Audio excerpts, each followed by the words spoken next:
안녕하세요. 저는 시자라면 치가 떨릴 만큼 시집살이를 당하고 끝내 이혼을 하게 된 30대 후반의 여자입니다. 시모, 시누이 남편놈까지 누구 하나 제대로 된 인간이 없었는데요. 주변 지인들이 이혼을 하는 모습을 보며 저에게 그런 일이 일어날 거라곤 생각도 못했었는데 어느새 저도 이혼을 한 지 시간이 꽤 흘렀네요. 시간이 흐르면 그 기억도 흐려지고 감정도 흐려지기 마련인데 아직도 그 인간들만 생각하면 치가 떨리는 것을 보니 그 인간들이 저에게 참 대단한 짓을 했구나 싶네요. 그 인간들도 처음부터 그런 인간들은 아니었어요. 시누이 한 명이 문제라면 문제랄까요? 저와 남편은 지인의 소개로 만나 연애를 시작했고 2년 남짓 연애를 하고 결혼 2년 차가 되던 해부터 본격적인 문제가 생겨나기 시작했습니다. 저희에겐 아직 아이는 없었고 남편도 저도 임신 계획이 없는 상황이었어요. 양가에서 임신을 종용하는 분위기는 아니었기에 저희는 저희만의 결혼 생활을 즐기며 살고 있었죠. 가끔 남편의 누나, 그러니까 시누이가 시비를 걸긴 했지만 참을만 했기에 별 대수롭지 않게 여기며 지냈는데 결혼 2년 차부터 본격적인 시비가 시작되더군요. 시누이는 그 당시까지도 결혼을 하지 않은 노처녀였는데 노처녀 히스테리를 부리는 것도 아니고 저희가 결혼할 때부터 입이 나와 있다 싶더니 사사건건 저에게 시비를 걸어오는 덕에 짜증이 치솟아 오른 것이 한두 번이 아니었습니다. 올케, 표정이 왜 그래? 무슨 일 있어? 아무 일도 없는데요. 왜요? 제 표정이 이상해요, 형님? 엄청 어두워 보여. 혹시 시대고기 싫어서 내 동생이랑 싸웠어? 그래서 표정이 어두운 거야? 설마 했더니 시누이의 질문은 걱정이 아닌 시비였고 이런 것쯤이야 익숙했기에 저도 대수롭지 않게 시누이의 말을 받아쳤어요. 설마요. 오기 싫어서 싸울 정도면 애초에 온다고 말도 안 했죠. 형님도 알다시피 오늘도 제가 온다고 먼저 연락했던걸요? 그래? 표정이 너무 어두워서 혹시나 해서 물어봤어. 아니면 됐고. 오느라 고생했어. 얼른 손 씻고 와. 밥 먹어야지. 이렇듯 아니면 됐고라는 말을 남발하며 은근슬쩍 저에게 시비를 걸어오는 건 만나면 하는 인사와도 같은 것이 되었죠. 하지만 좋은 게 좋은 거라고 될 수 있으면 진짜 다툼으로 번지지 않게 참으려고 노력했어요.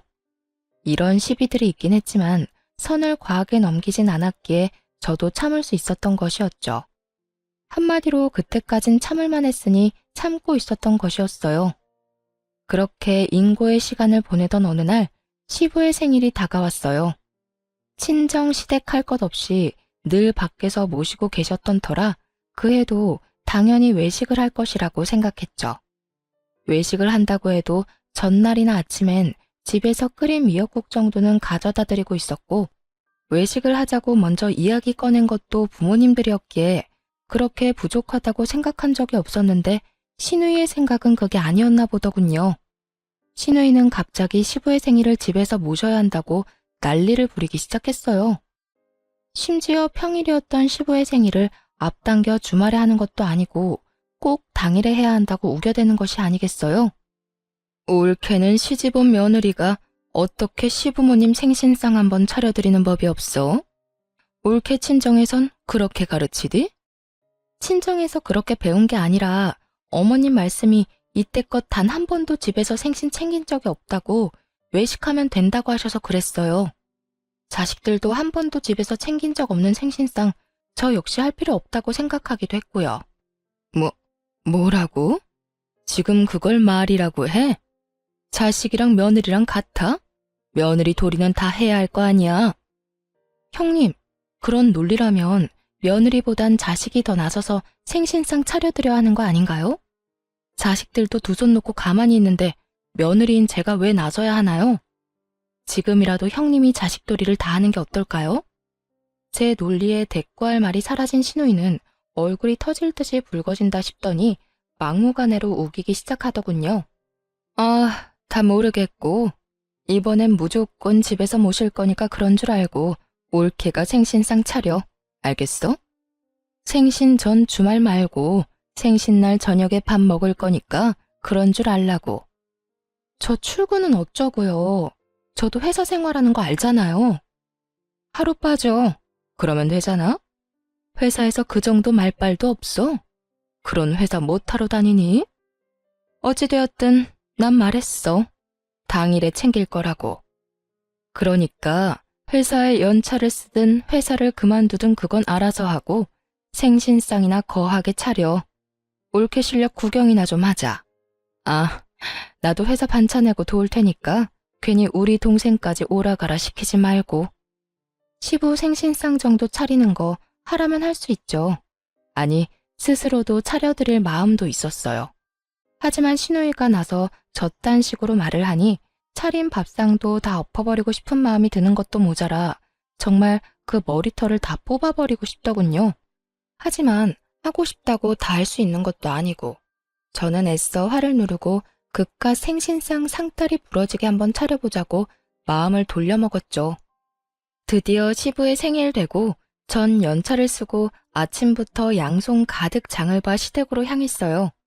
저의 예상대로 오후에는 와서 돕겠다던 시누이는 언제 온다는 소식도 없이 머리털 하나 보이지 않고 있었고 전 혼자 그야말로 고군분투하는 중이었죠. 시누이가 기본적으로 했으면 하는 음식 가짓수도 많은데다가 전부 밑손질하는 데 시간이 오래 걸리는 것들이라 재료 손질만 해도 시간이 꽤 걸리더군요. 그렇게 1차 전쟁을 치르고 나니 시모가 주방으로 들어오더군요. 잘하고 있니? 어머나, 거의 다 했네. 이제 본격적으로 만들기만 하면 되겠구나. 시모는 주방을 살피며 들어왔고 전 그런 시모를 보며 무언가 도움을 주려고 왔나 하는 생각이 들었어요. 그래서 혼자 할 수 있다고 하려는 찰나 시모가 몸을 돌려 냉장고 문을 열더니 과일을 꺼내더군요. 시모는 애초에 저를 도우려고 온 것이 아니라 자신이 과일을 먹고 싶어 온 것이더군요. 정말 제가 큰 착각을 한 것이었고 전 혼자 민망하기도 하고 황당하기도 했습니다. 그렇게 시모는 꺼낸 과일을 씻고 있는데 때마침 시누이가 왔고 시모가 싱크대에 서 있는 모습을 보고서 제가 시모에게 일이라도 시켰다고 착각을 했는지 들고 있던 백을 제 머리에 던지더니 욕을 하기 시작했어요. 야, 너 지금 우리 엄마 일 시키는 거야? 우리 엄마 설거지 시키는 거냐고. 너 미쳤어? 내가 너 혼자 하라고 분명히 말했지. 네가 뭔데 우리 엄마한테 일을 시켜?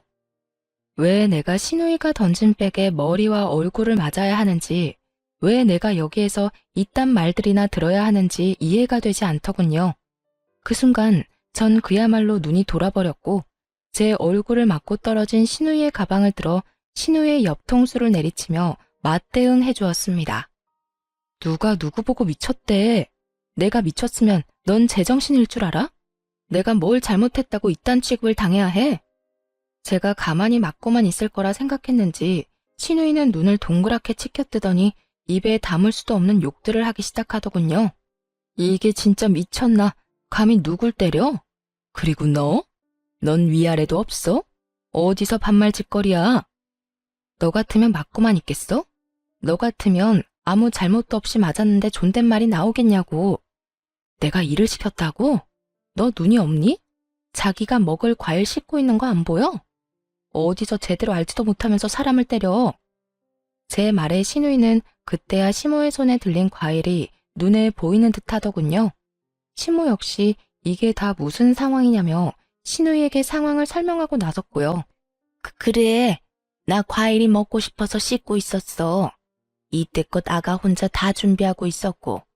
넌 잘 알지도 못하면서 갑자기 이게 다 뭐니? 되게 이런 말을 들으면 미안하다, 착각했다, 오해했다. 이런 말쯤은 해야 하지 않나요? 그런데 대단한 시누이는 그 상황에서도 제 탓으로 다 돌려버리더라고요.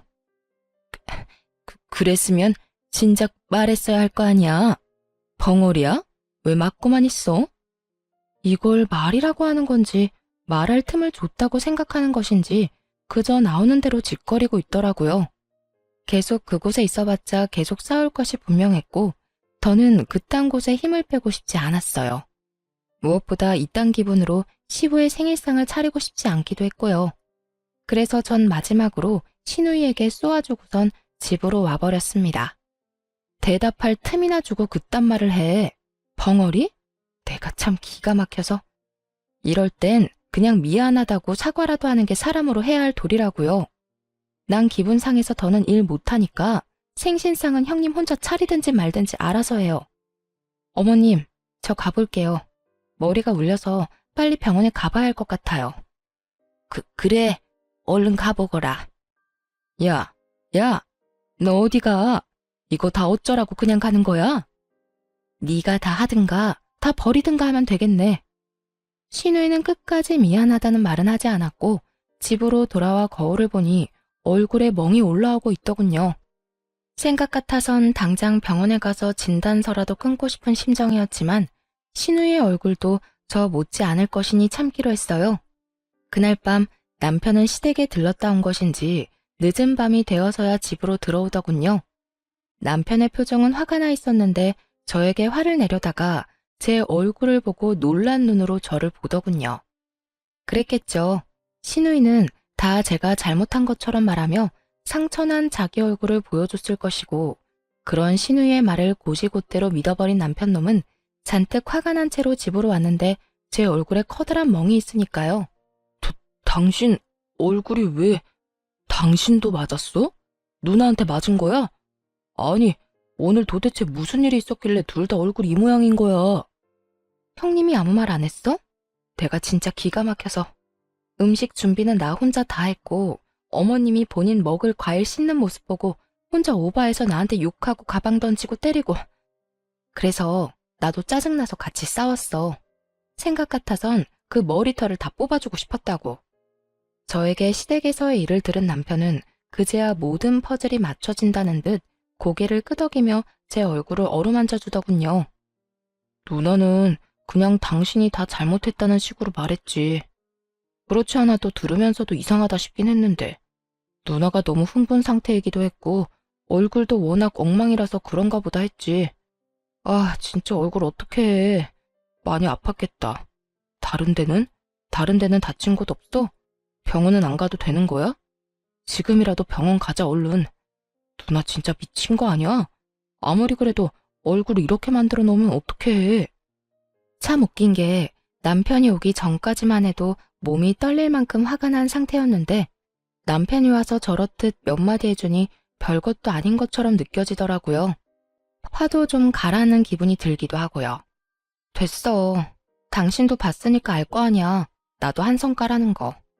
처음에 맞고만 있다가 도저히 못 참아서 당한 만큼 돌려줬으니까 화 안 내도 돼. 그리고 병원은 안 가도 될 것 같아.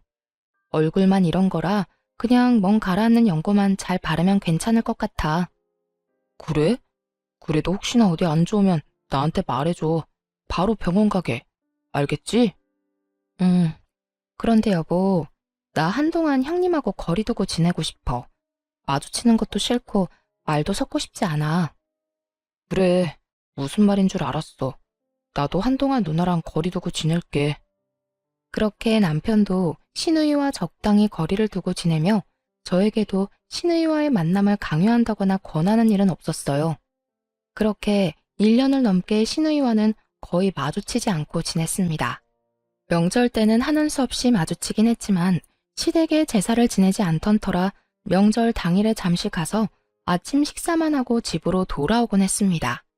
하지만 그 잠시인 순간에도 신우이는 저에게 시비를 걸지 못해 안달이 난 사람처럼 굴곤 했죠.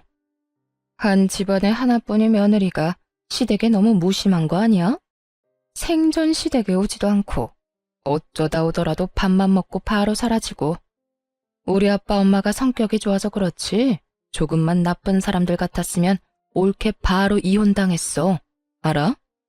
이렇듯 고르고 골라 제가 기분 나빠할 말들을 해댔고 저 역시 몸싸움까지 한 마당에 참지 않고 그 즉시 신우이의 말에 대응하고 나섰죠. 그건 모르겠고 형님이 그날 일 여전히 저한테 사과 한마디 안 한 건 잘 알고 있네요. 저한테 이런저런 시비 걸기 전에 사과부터 하세요. 형님이 사과하면 예전처럼 시댁에 오는 일도 많아질 거고 밥만 먹고 사라지지 않고 여유롭게 시간 보내다 가지 않을까요? 내가 사과를 왜 해야 해? 올케도 그날 나 때렸잖아. 그러니 사과를 해도 올케가 먼저 해야지. 내가 손윗사람인 거 잊었어? 신우이는 대꾸할 말이 다 떨어졌는지 손윗사람 공격을 해대기 시작했고 전 눈 하나 깜빡이지 않고 신우이를 몰아붙였어요. 손 위고 손 아래고 난 모르겠고요. 형님이 혼자 오해하고 먼저 욕했으니 먼저 사과를 해야 하는 건 알겠네요. 그리고 어쩔 수 없이 정당방위로 휘두른 거에 형님이 맞은 거니 제가 사과할 이유도 없고요. 뭐야? 너 지금 말 다 했어? 너너거리지 말죠. 자꾸 너라고 하면 돌아가는 대답이 곱지 않을 텐데요. 인연이 진짜? 끝은 꼭 이런 식이었어요. 저와 말다툼을 하던 신우이가 결국 흥분을 가라앉히지 못하고 욕을 하면 그런 신우이를 시부가 혼내고선 끝이 나버리는 마무리요. 이러니 저와 남편이 밥만 빨리 먹고 돌아올 수밖에요. 상황이 이렇게 되다 보니 시모와 시부는 서운한 기색을 내비치기도 했지만 이렇듯 만났다 하면 시비를 걸고 싸움이 되어버리니 길게 있고 싶어도 있을 수 없는 상황이었죠. 이런 일들이 쌓이면 쌓일수록 신우이에 대한 앙금이 쌓여갔고 신우이 역시 저에게 미안한 기색은 전혀 없었기에 우리의 사이는 나아질 기미가 보이지 않는 상태였어요. 그러던 어느 날 신우이의 결혼 소식이 들리더군요. 정말 잘 됐다 싶더라고요. 신우이가 시댁에 살고 있어 그렇지 않아도 편하지 않은 시댁이 더 불편했던 터라 얼른 시집이나 갔으면 좋겠다 했을 때가 한두 번이 아니었거든요. 그 대단한 성격 맞추고 살 남자가 내심 불쌍하긴 했지만 저에겐 여러모로 좋은 일임은 확실했습니다. 누나 결혼 소식 들었지? 그렇지 않아도 어머님이 형님 곧 상견례를 한다고 하시더라고. 어떤 남자래? 도대체 언제 만난 거래? 나도 자세히는 몰라. 조만간 집으로 부른다니까 그때 자세히 말해주겠지. 확실한 건 남자가 능력이 좋다고 하더라. 누나 입이 귀에 걸렸다니까. 부디 결혼하는 그날까지 그 남자랑 잘 지내서 얼른 시집이나 갔으면 좋겠다. 남편 역시 저와 생각이 같아 보였고 저와 남편은 하루빨리 신우이가 시집 갈 날을 손꼽아 기다렸습니다. 그렇게 상견례를 앞둔 어느 날 시댁에서 오라며 연락이 왔더군요. 이때까지만 해도 남편이 확실하게 시댁 편 신우이 편을 들지 않아 이혼까지는 마음먹은 적이 없었는데 시댁에 방문하는 그날 전 상상조차도 해본 적 없던 이혼을 마음먹게 되었죠. 그날 남편과 전 시댁으로 가게 되었고 시댁에 가니 시모와 함께 곧 결혼할 신우가 있더라고요.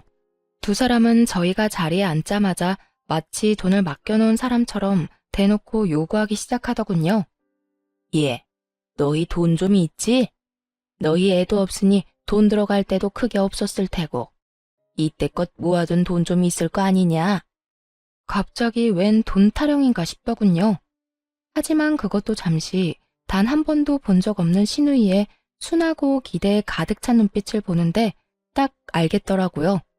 우리 돈으로 시집을 보내려고 하는구나 하고요. 재빠르게 시모와 신우이의 의중을 눈치챈 제가 무어라 대답하려는 찰나 눈치 없는 남편놈이 술술 묻는 대로 다 대답하고 있더군요. 뭐 조금 있긴 하지.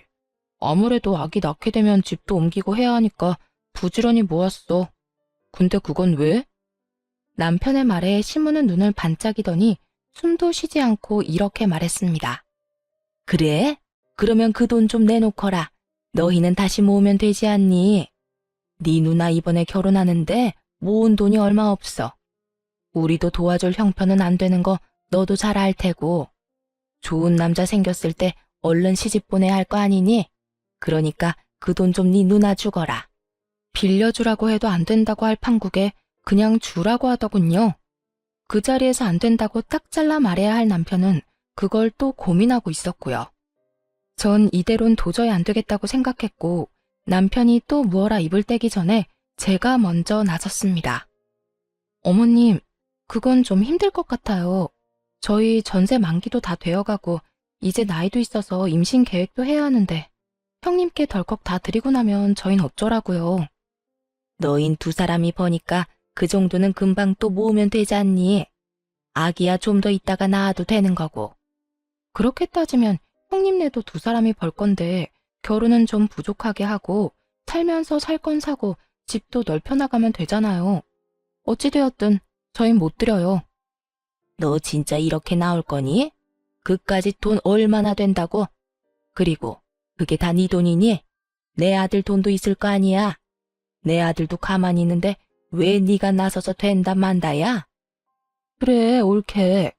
내가 시집가서 잘 풀리고 나서 후회하지 말고 이럴 때 좀 돕고 살아. 정 안 되면 내 동생이 모은 돈이라도 내놔.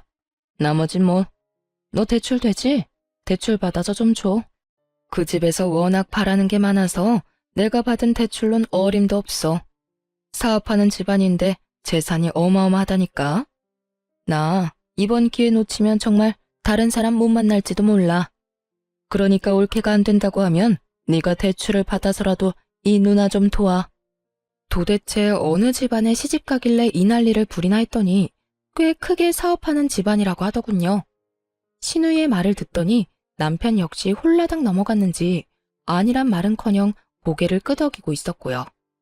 그 모습을 보는데 그 자리에 더 있다간 정말 화병으로 제 명대로 살 순 없을 것 같아 먼저 집으로 돌아와 버렸습니다. 집으로 돌아와 혼자 화를 사귀고 있으니 남편놈 역시 돌아오더라고요.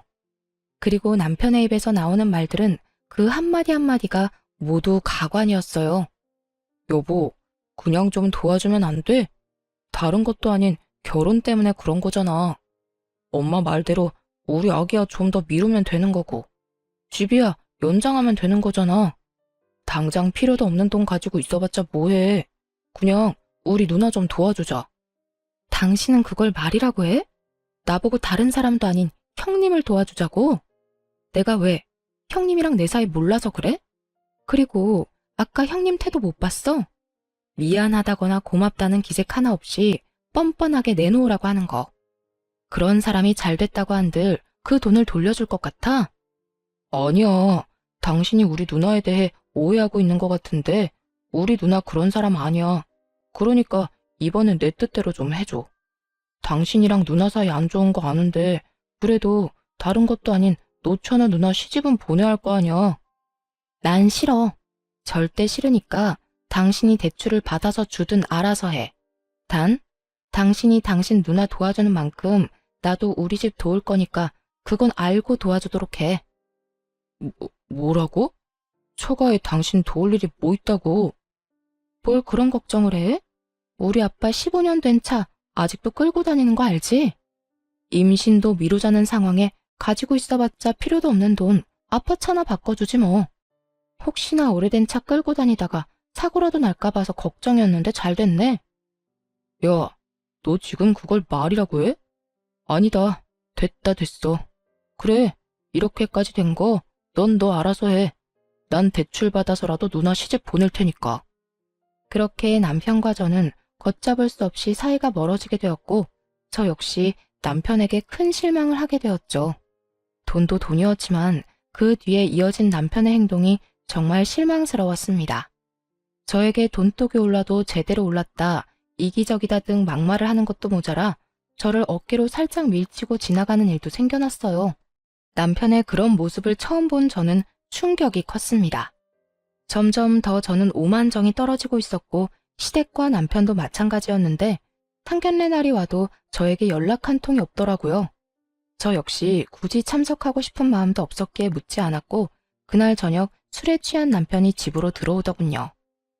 야, 너 이제 큰일 났다. 내가 무슨 큰일이나.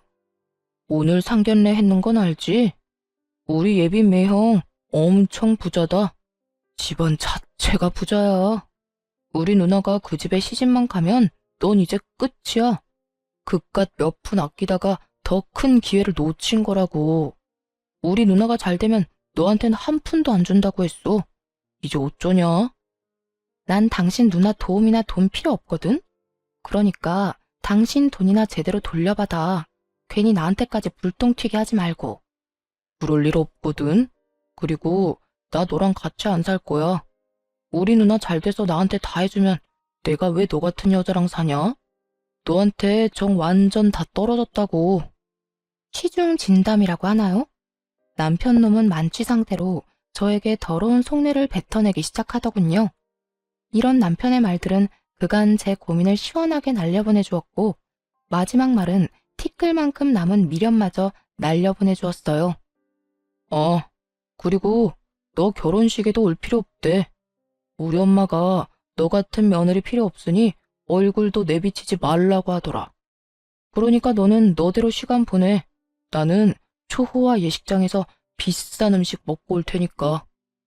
남편은 이 말을 마지막으로 쓰러지듯 잠이 들었고, 전 이런 남편놈과 이혼을 결심하게 되었습니다. 더는 이딴 취급, 이딴 말들을 들으며 제 인생을 낭비하지 않기로 한 것이었죠. 그간 남편과 시댁 인간들에게 받은 욕설 가득한 문자와 돈을 요구하는 통화 녹음 파일까지 챙겨 변호사를 만나 상담을 진행했어요. 변호사분은 남편만 아니라 시누이와 시모에게까지 위자료를 받을 수 있다고 하더군요. 전 이혼 준비에 박차를 가하고 있었고, 그러는 동안 시누이의 결혼식 날이 되었습니다. 전 남편이 전한 그 말 그대로 결혼식장엔 얼굴도 내비치지 않았고, 제 짐을 모조리 챙겨 친정으로 와버렸습니다. 친정에 미리 말을 해뒀던 터라 제가 친정에 들어서니 부모님도 많이 속상하실 텐데 오히려 저에게 잘했다며 위로해 주더라고요. 딸, 어서 와. 그동안 마음고생 많이 했지? 고생했어. 수고했어. 엄마, 죄송해요. 내가 잘 살았어야 했는데 이런 꼴이나 보이고. 이런 꼴이 뭐 어때서? 맞지도 않는 사람이랑 마음고생하면서 사는 게 잘 사는 건 아니야. 아니다 싶을 땐 강단 있게 결정을 내리고 더 나은 길로 나아가는 게 정말 잘 사는 거라고. 그러니까 우리한테 그런 말 할 필요도 없고 그런 생각할 필요도 없어. 앞으로 네 인생 어떻게 하면 더 행복할지 그 생각만 하고 살자. 친정 부모님은 저를 보듬어주며 위로해 주셨고, 그 덕에 전 오랜만에 따뜻한 보살핌을 받으며 쉬고 있었어요. 달콤하던 휴식도 잠시. 시누이의 결혼식이 끝날 때가 되니 시모에게서 득달같이 전화가 오기 시작하더군요. 너 진짜 이럴 거야? 아무리 오란 말이 없었어도 그렇지. 정말 식장에도 안 나타나면 어쩌자는 거야? 사연엔 쓰지 못했지만 시모의 말 중 절반 이상은 차마 입에 담지도 못할 욕들이었고, 전 이것조차도 녹음을 하고 있는 상태였죠. 저 같은 며느리녀는 식장에 얼굴도 내비치지 말라고 했다면서요. 그래서 안 간 것 뿐인데요. 그건 화가 많이 났으니까 그렇지. 그렇다고 정말 안 오면 어쩌자는 거니? 사돈집에서 우리 집을 뭐라고 생각했을 거야? 내가 어찌나 민망한지. 너 당장 지금이라도 여기 오거라. 와서 몸이 아파서 병원 다녀왔다고 변명이라도 하란 말이야. 제가 왜요? 저 이제 그 집 가족 안 할 건데 굳이 그렇게 해야 할까요? 뭐야? 너 지금 이혼이라도 하겠다는 말이니? 너 설마 우리가 돈 좀 달라고 한 것 때문에 그러니? 결국 네 돈은 한 푼도 안 썼잖니? 그리고 뭐 그까짓 일로 이혼까지 한다고 이 난리니? 자신들이 한 짓거리는 생각도 안 하고 제 입에서 이혼이란 뉘앙스의 말이 나오자 그저 황당하다는 반응이더군요. 그리고 자신들이 한 짓거리들이 이혼 사유가 되고 남는다는 사실조차 알지 못하는 모습을 보며 역시 지금이라도 이혼을 결심하길 잘했다 싶었어요. 이까짓 일이 아니고 엄청 큰일이에요. 남편은 제가 끝까지 안 된다고 했는데도 끝내 대출까지 받아서 형님 결혼 자금으로 주지를 않나. 시댁 식구들은 하루가 멀다고 연락이 와서 욕설에 폭언까지 하질 않나. 어머님 말대로 이런 것들이 별거 아닌 일이면 도대체 어떤 이유로 이혼을 해야 하는 걸까요? 둘 중 하나가 죽어 나가야 이혼을 할 수 있는 건가요? 넌 무슨 말을 그렇게까지 극단적으로 하니?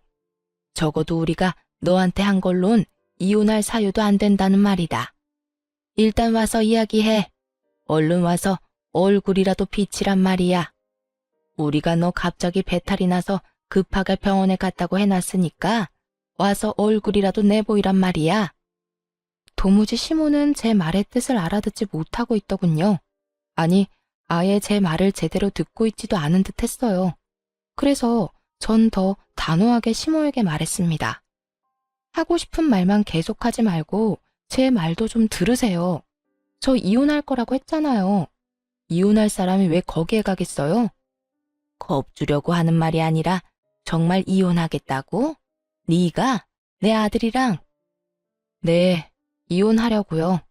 그쪽 아들이 누나 시집만 가면 저랑 이혼할 거라고 그러더라고요. 그래서 제가 이혼 준비 다 끝내놨어요. 그러니까 말 좀 전해줄래요? 이혼 준비 다 해놨으니까 도장만 찍으면 된다고요. 아, 그리고 아줌마랑 아줌마 딸한테 초장 하나 갈 거예요. 그런 줄 알고 결혼식 마무리 잘하세요. 저는 전화를 끊자마자 휴대전화의 전원을 꺼버렸고 제가 연락이 되지 않자 친정 부모님에게까지 연락이 오며 난리가 났지만 모든 전화를 받지 않았습니다.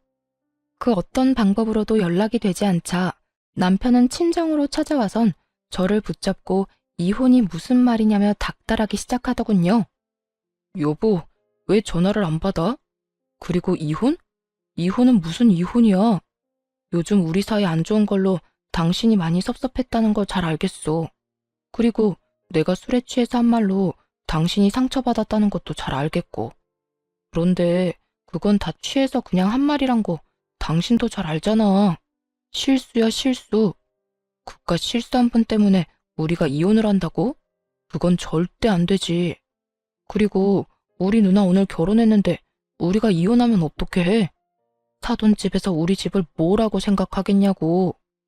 이 인간이 그러면 그렇지 싶더라고요.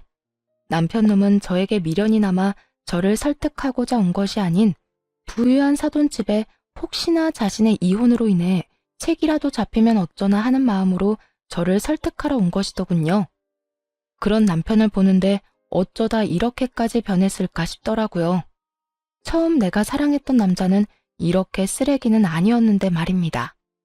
남편은 제 어깨를 잡고 흔들며 언성을 높이기 시작했고 전 그런 남편의 손을 거칠게 뿌리치며 이렇게 말했어요. 이거 놓고 말해. 실수? 웃기고 있네.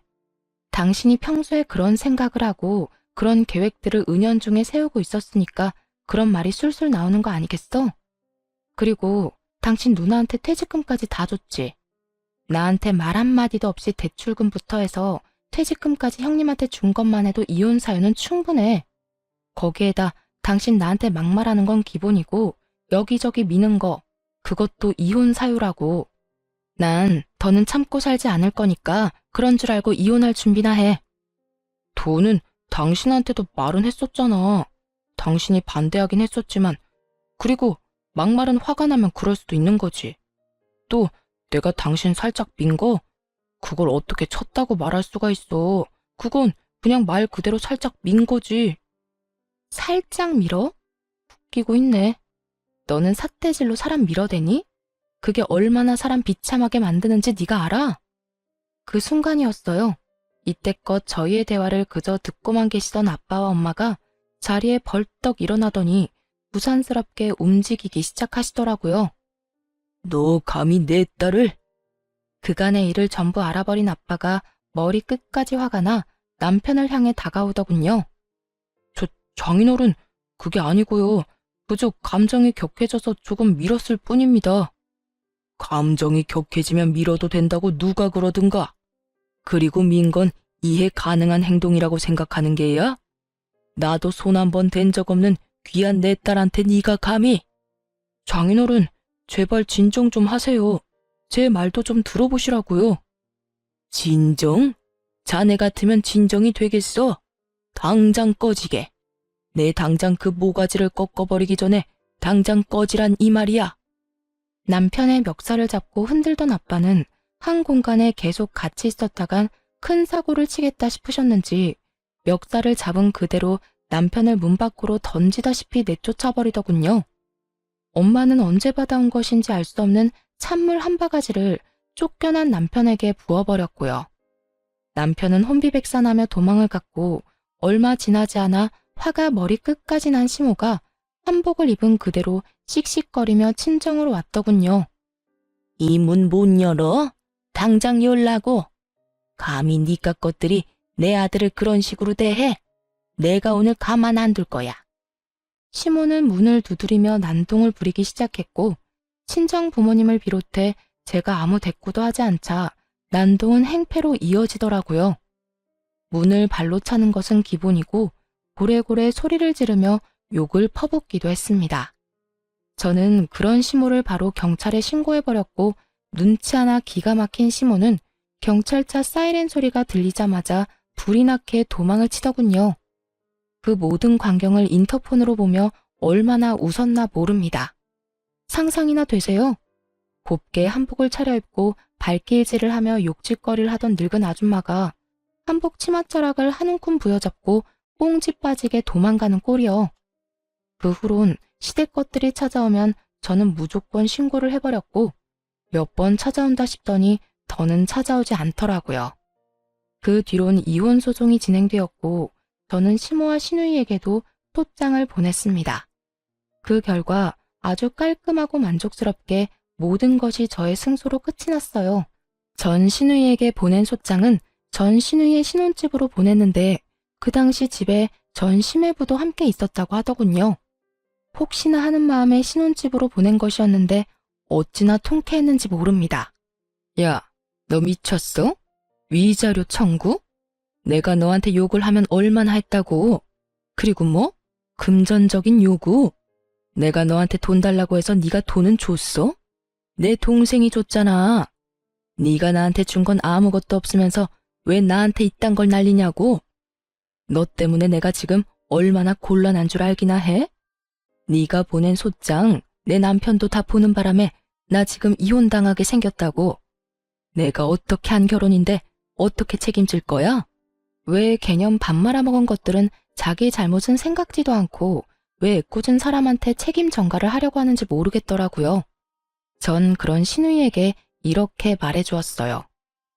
야, 한글 읽을 줄 몰라? 소장 좀 천천히 잘 읽어봐.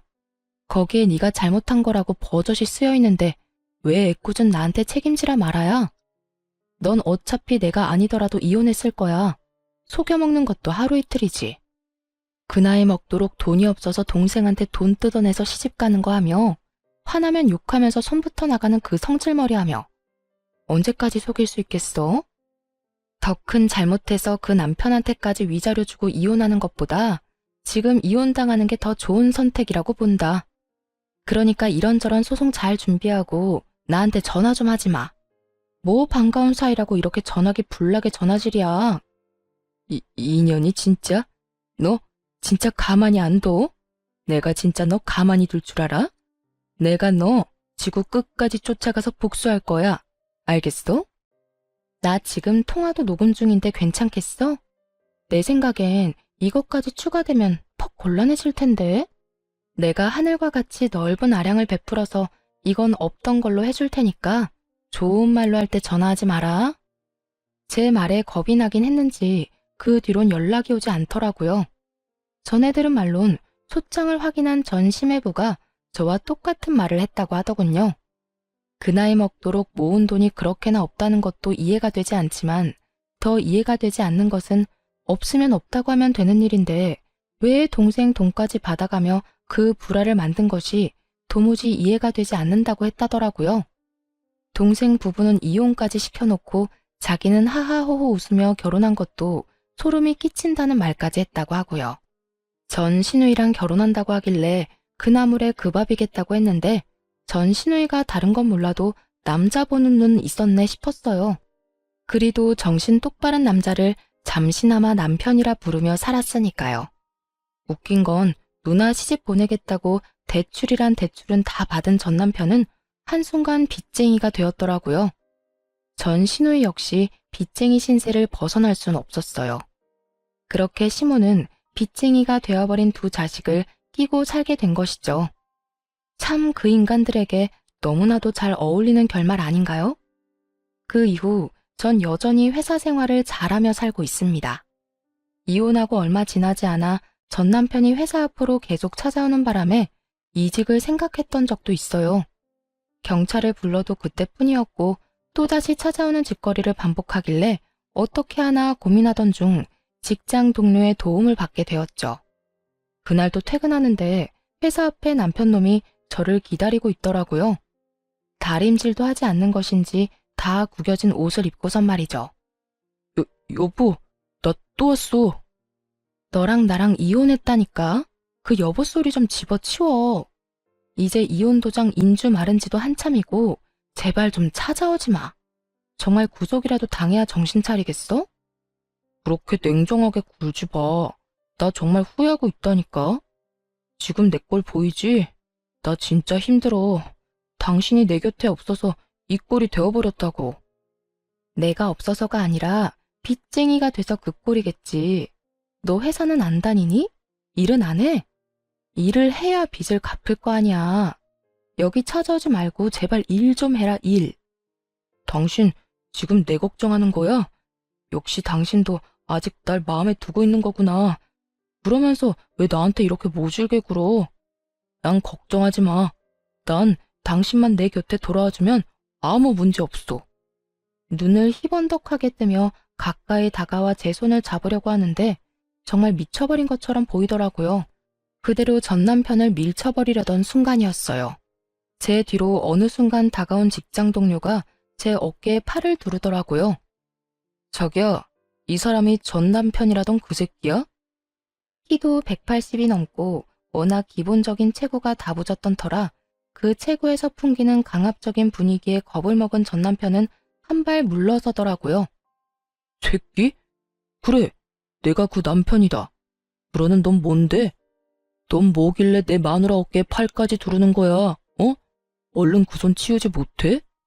말투와는 달리 표정은 겁을 잔뜩 집어먹은 얼굴이었고 발은 여전히 뒷걸음질을 치고 있었죠.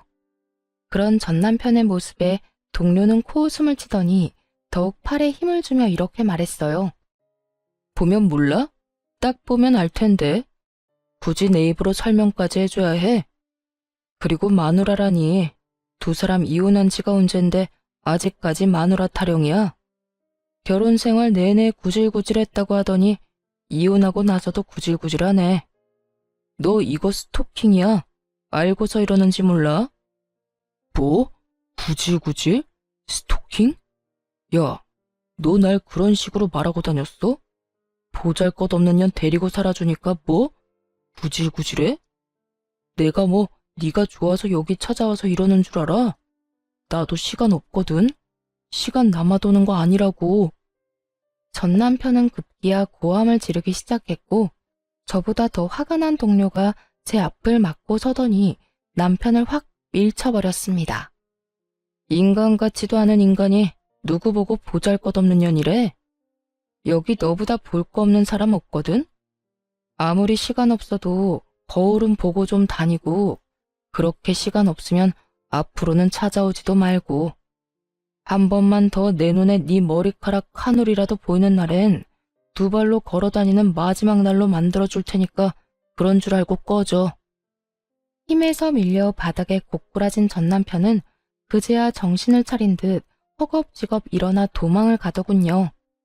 끝까지 입만 살아서 쉼없이 말도 안 되는 소리를 짓거려댔어요. 내가 너희 두 사람 가만두지 않을 거야. 외도녀 외도남 프레임 씌워서 이 회사의 소문 쫙 퍼뜨려버릴 거라고. 그러면 너도 멀쩡하게 회사 생활할 순 없을걸? 기대하라고. 정말 저딴 짓까지 한다면 이번에야말로 깜빵 신세를 지게 해주려고 했더니 전 남편은 아무런 행동도 하지 않았고 찾아오지도 않더군요. 그렇게 그 지긋지긋하고도 구질구질하던 인연이 드디어 끝이 났습니다. 그로부터 3년이 지났고 전 저를 도와줬던 동료와 연애를 시작한 지 반년이 되었어요. 처음엔 정말 아무 감정 없이 제가 곤란해 보여서 도와주었다고 하더라고요. 그렇게 친해진 저흰 퇴근 후에 가끔 밥도 같이 먹고 이런저런 상담도 해주다 서로에게 호감이 생겼습니다. 하지만 아무래도 제 처지가 그렇다 보니 쉽사리 그 친구의 마음을 받아들일 수가 없었고 그런 제 마음을 누구보다 잘 알고 있던 남자친구가 적극적으로 저에게 표현해주어 만나게 되었어요. 아무래도 결혼에 대한 아픈 경험이 있었던 터라 아직까진 결혼 생각이 없어요. 거기에다 저희만 좋다고 해서 끝날 문제도 아니고 여러 가지 넘어야 할 산이 많다는 걸 누구보다 더 잘 알고 있으니까요. 언제까지 연애뿐인 이 만남이 이어질지는 모르겠지만 적어도 남자친구를 만나는 동안엔 제 마음을 속이지 않고 솔직하고 아낌없이 표현하며 지내려고 합니다. 남자친구도 지금은 그저 우리 마음에 집중하고 그 뒤 문제는 나중에 생각하자고 하기도 했고요. 적어도 훗날 지금 이 순간을 떠올렸을 때 후회는 하고 싶지 않거든요. 이로써 저의 긴 사연도 끝이 났네요. 저의 긴 사연 들어주신 여러분 감사합니다. 다들 행복하세요.